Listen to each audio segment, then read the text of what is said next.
kayak gitu Pak. Kalau orang yang punya niat tidak tulus akan diuji juga sih sama proses itu sendiri. Ya, kita terus lihat kondisi seperti itu. Ya itu, saya setuju kalau prosesnya itu diuji dengan dirinya sendiri. Dengan begitu kan terbukti apakah dia tulus atau tidak, begitu Pak ya. Ya. Ya, jadi orang akan bertanya-tanya Pak, dan bisa kaget kalau kita itu melakukan hal yang tidak tulus ya di dalam keluarga itu. Iya. Yang baik tahunya tiba-tiba tidak baik. Iya. Jadi, tapi maksudnya di mana nih Pak? Kok? Maksudnya adalah tujuannya yang tersembunyi itu, Ya. jadi bersikap manis, tapi di dalam ada menyembunyikan sesuatu yang manis itu, supaya mencari perhatian. Ya. Sedikitnya tahu ini Pak. Maksud tindakan yang manis, pura-pura manis, tapi pemikirannya tidak sesuai dengan yang dia lakukan Pak. Nah, intinya semua orang ingin diperhatikan. Ya, Punya cara untuk mendapatkan perhatian. Seperti salah satunya berpura-pura manis, tapi di dalamnya tidak, ya. Iya. Yang membuat semuanya palsu. Itu Soalnya palsu aja Pak. tujuan untuk mendapatkan sesuatu yang tidak terdapat di dalam diri. Iya, karena kecemburuan itu Pak. Karena curiga, jadi supaya diperhatikan dia melakukan berbagai cara yang, dan saya setuju sih Pak. Dan juga kita kan juga harus bijak ya menyikapi setiap karakter yang ada dengan cara yang baik seperti itu. Takutnya kalau kita salah menyikapi ada letusan murka amarah yang tidak dapat terkendalikan Pak. Benar sekali Pak. Memang harus bijak supaya semuanya dapat terkendali dan dapat menyatu dengan baik. Ini penting. Ya, memang harus perlu disatukan Pak ya. Iya. Ya ini akhirnya terjawab juga nih apa yang saya pikirkan tadi ini. Kenapa bisa orang panas hati itu karena cemburu. Ternyata merasa nyaman dan selalu curiga ya pada orang lain. Nah, begitu Pak. Jadi kalau kita simpulkan, kalau jadi penceramah ini, Ya, menceramahi tentang kejujuran ya. di kalangan anak muda ya. Ya, bisa juga di kalangan anak muda. Iya, kalau pikir-pikir masalah seperti ini ya mungkin di keluarga saja belum tentu bisa. Bagaimana di keluarganya ini Pak? Tapi belajar Pak, belum siap. Pak Jamal ini main kopi paste aja ya. Oke lah Pak, ini pengennya sebelumnya kita berpulang ini. Iya.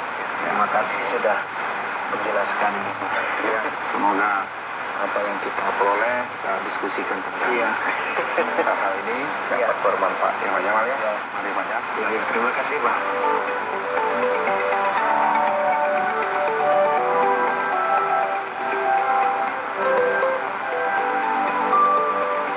Saudara, terima kasih sudah mendengarkan program Jembatan Hati. Program ini dipersembahkan atas kerjasama Yayasan Terang Warta Rohani Kota Batu, Jawa Timur dan Penerbit Kalam Hidup Bandung, Jawa Barat. Apabila pertanyaan dan saran, silakan kirimkan ke SMS atau WhatsApp nomor 081 333 777 386. Anda juga dapat mengakses penerbit Kalam Hidup melalui website di www.kalamhidup.com. Sampai jumpa.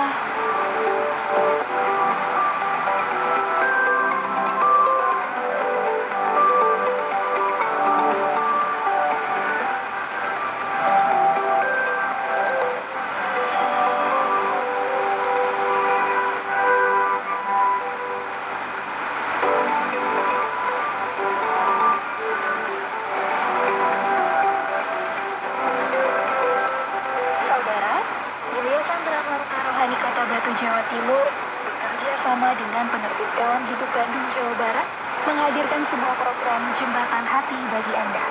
Jembatan Hati adalah program siaran yang memaparkan kondisi dan sifat-sifat hati manusia. Selamat mendengarkan. Saudara, selamat kembali pada Jembatan Hati.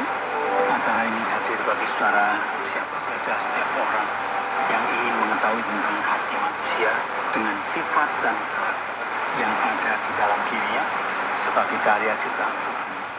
Hati manusia nampak dan tergambar melalui berbagai sifat di dalamnya. Dalam hati manusia itulah Allah Sang Pencipta manusia hati agar sifat-sifatnya yang mulia menjadi dalam diri kita manusia yang adalah karya ciptaan Allah yang sempurna adanya dibanding ciptaan yang lain.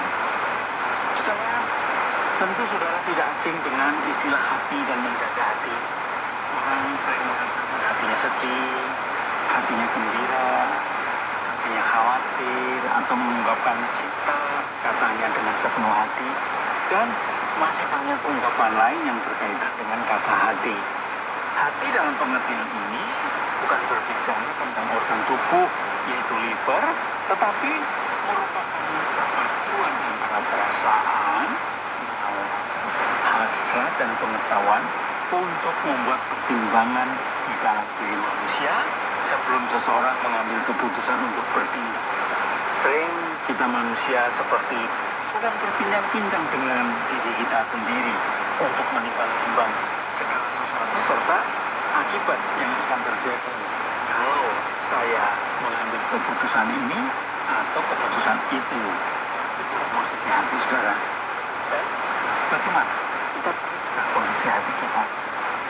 Saudara, pernahkah saudara membaca ungkapan seperti ini? Panas hati kejam dan murka melanda, tetapi siapa dapat tahan terhadap cemburu? Apa yang dimaksud dengan ungkapan panas hati kejam murka melanda? Apa pula maksud ungkapan siapa yang dapat tahan terhadap cemburu? Cemburu yang bagaimana maksudnya? Apakah saudara ingat pada pembahasan waktu lalu tentang harimau yang diibaratkan sebagai sosok yang dengan sifat pemarah, penuh amarah, pendendam, dan tidak mau mengampuni. Meskipun harimau itu kita pelihara sejak kecil, harimau tidak selamanya jinak.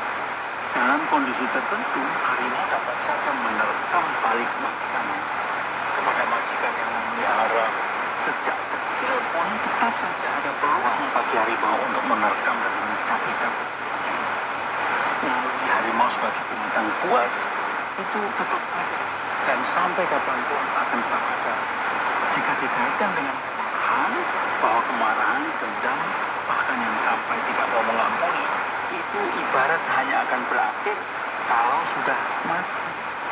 Bagaimana kita dapat menyikapi orang-orang yang memiliki sifat pemarah, cemburu, atau iri hati? Kenyataannya kita akan menghadapi orang-orang semacam itu dimanapun. Entah itu teman, atau bahkan sesama saudara sekalipun, sering kita jumpai orang yang memiliki sifat pemarah, iri hati, dan penuh dengan rasa curiga. Kita bicara lembut atau pelan kepada yang satu dibilang pilih kasih. Kita bicara agak keras kepada yang seorang menegur atau mengingatkan, dia malah tersinggung, merasa dibentak atau dimarahi. Lalu apa makna kalimat siapa yang dapat bertahan terhadap cemburu? Cemburu atau hati dapat terjadi salah satunya karena ada seseorang yang lebih daripada dirinya, atau dia merasa bersaing. Karena itu dia merasa tidak aman, sehingga seringkali cenderung curiga dan khawatir bahwa orang itu akan lebih terkenal, lebih dihormati, lebih disukai orang lain, dan sebagainya. Dalam keadaan seperti yang demikian, bisa saja si pemarah itu tiba-tiba berubah menjadi manis. Karena dia menginginkan perhatian dan pengakuan orang lain. Apakah si pemarah itu berubah sikap menjadi manis karena dia taubat dan menyadari sikapnya yang buruk, atau mau berubah? Jadi, tapi itu tidak mudah. Dan hanya terjadi jika dia sudah menemukan kebenaran yang mengubah. Tetapi kebanyakan dan seringkali perubahan sikap semacam itu dilakukan untuk kepentingan dirinya, supaya dia menjadi pusat perhatian dan mendapat pengakuan orang lain, dikenal sebagai orang yang baik. Jika ada orang yang lebih diperhatikan dan bukan dirinya, dia sudah berusaha berbuat sebaik mungkin, tapi masih tidak dihargai. Hal itu akan menjadi pemicu bagi dia untuk meluapkan kemarahan. Dan sebaliknya, manusia tidak mampu untuk menyelamatkan diri. Dosa juga telah merusak hati yang meliputi perasaan, akal budi atau nalar kita, dan pertimbangan yang nampak dari sifat-sifat atau watak yang seringkali menampakkan kata yang buruk. dan terus menerus yang berbuat dosa.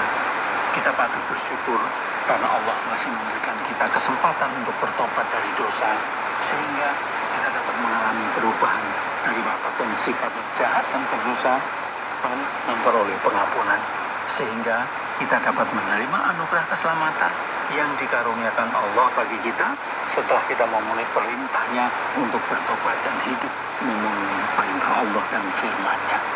Anugerah keselamatan akan dirasakan oleh manusia melalui satu orang yang suci tak bercela yang menjadi kurban agung bagi umat manusia.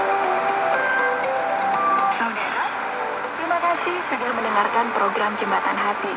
Program ini dipersembahkan atas kerjasama Yayasan Terang Warta Rohani Kota Batu, Jawa Timur dan Penerbit Kalam Hidup Bandung, Jawa Barat.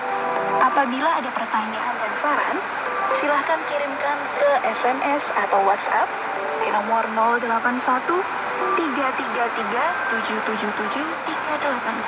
Anda juga dapat mengakses Penerbit Kalam Hidup melalui website di www.kalamhidup.com. Sampai jumpa.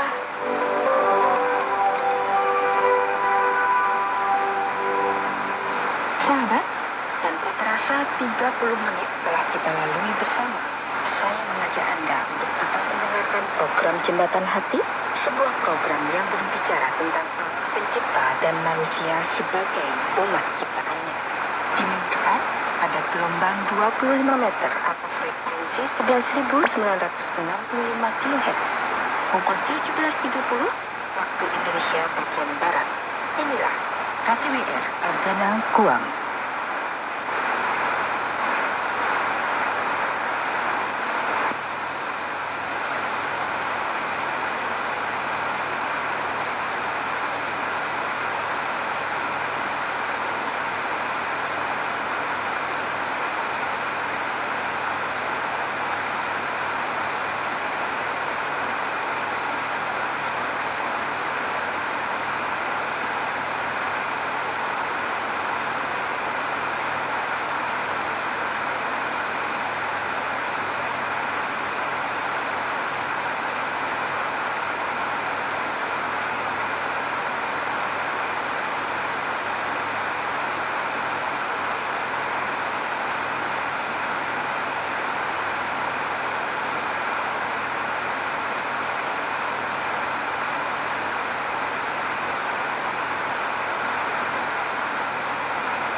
Semoga program ini berhasil Anda semua. Selamat mendengarkan.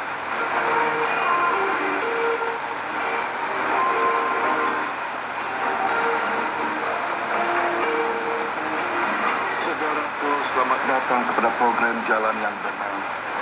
Hari ini kita akan melihat rancangan Allah yang sangat luar biasa untuk mewujudkan tempat pertemuan Allah, mengajar orang Israel bagaimana mereka mendekati, bertemu dan menyembah Allah. Pelajaran kita hari ini adalah mengenai pertemuan.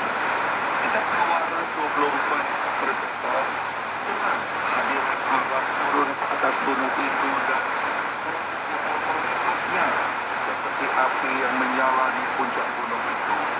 Nanti lamanya awan itu menutupi gunung itu, dan pada hari yang ketujuh Tuhan memanggil Musa dari awan itu. Kemudian Musa terus mendekati sehingga dia memasuki awan. 40 hari, 40 malam Musa tinggal di sana. Tuhan berfirman kepada Musa, suruhlah orang Israel untuk mempersembahkan korban kepadaku.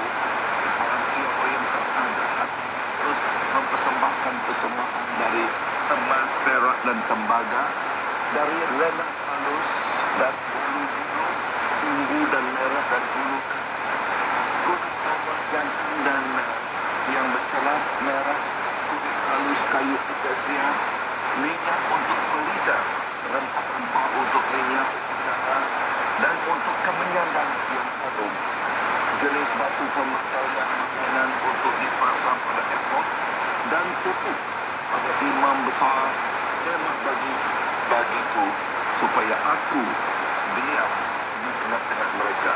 Mereka harus membuat itu, dan peralatannya menurut perancangan yang akan kutunjukkan kepadamu. Adakah kamu mendengar apa yang Allah katakan kepada Musa? Allah mencipta manusia supaya Allah dapat menjalin hubungan dengan manusia. Dosa manusia menghancurkan hubungan intim itu. Tetapi Allah telah membentuk dan menetapkan jalan kebenaran. Kebenaran membolehkan manusia kembali kepadanya. Kerana rancangan kekal Allah, belas kasihan yang besar terhadap umat manusia, Allah ingin menempatkan kehadirannya yang mulia di tengah-tengah Bani Israel dengan menggunakan kemah khusus dan undang-undang yang sangat istimewa. Allah mahu keturunan Adam boleh mendekati Allah. Allah itu suci. Kita tidak boleh begitu sahaja mendekatinya dekat. Itulah sebabnya Allah memerintahkan orang Israel untuk membina sebuah kemah yang membolehkan Allah hadir di antara mereka dan kekudusan dan kemuliaan. Itu dengan kebenaran yang istimewa ini, Allah mau mengajak generasi akan banyak pelajaran penting tentang dirinya. Yang akan hantar ini. Sebelum kita mengkaji, kita harus tahu bahwa Allah memerintahkan perbuatan kemah ini bukan kerana Allah sendiri memerlukan tempat tinggal atau tempat pelindungan. Tidak. Allah mahu, Allah yang maha tinggi, pencipta langit dan bumi, tidak dapat ditempatkan dalam bangunan buatan manusia. Dalam tulisan para nabi dikatakan Tuhan berfirman, langit adalah dan bumi adalah tumbuhan kakiku. Maka rumah jenis apakah yang kamu bina untukku? Dan tempat manakah yang kamu jadikan tempat tinggalku? Bukankah tanganku yang menjadikan semua ini sehingga semua perkara ini terjadi? Tetapi mengapa Allah memerintahkan orang Israel untuk mendirikan kemah di mana roh kemuliaannya akan bersemangat? Saudaraku, sangat rindu